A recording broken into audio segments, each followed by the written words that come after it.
Well, this is a big deal for the Palestinians. Certainly, I was at the Beytunia checkpoint where these 11 Palestinian prisoners were returned to the West Bank. When you meet members of their families, the well-wishers there, of course, they see these men as heroes of the Palestinian cause. And really, they felt that they had been in prison for an extremely long time, most of them about 20 years or so, and they feel that this release was long overdue. This is, of course, the first round of several releases that we're expecting Israel to make as part of its agreement with the Palestinians ahead of a resumption of peace talks. 104 Palestinian prisoners in Israeli jails, most of them who have served these long sentences, are expected to be released in the coming months.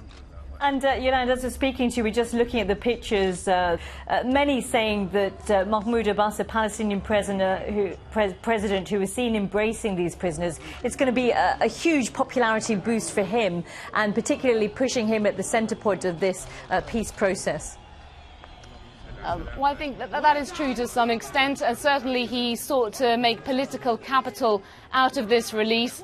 Those prisoners were whisked off from the checkpoint where I was watching them to his presidential compound here in Ramallah, and there parties are taking place and the big family reunions. That's being shown, of course, widely on Palestinian television. Similar scenes in Gaza taking place. Hundreds of people there turned out to greet their loved ones who were returning through the Erez checkpoint just a little earlier. And this is a more difficult situation there for Hamas, which governs Gaza and is, of course, the political rivals of Mr. Abbas, and they have been speaking out against these peace talks. But still, I have to say, despite this prisoner release, there is a lot of scepticism on the Palestinian street after we had this announcement at the start of the week that the Israeli government gave its final approval for the construction of 1,200 new homes in settlements in East Jerusalem, in the West Bank, land that the Palestinians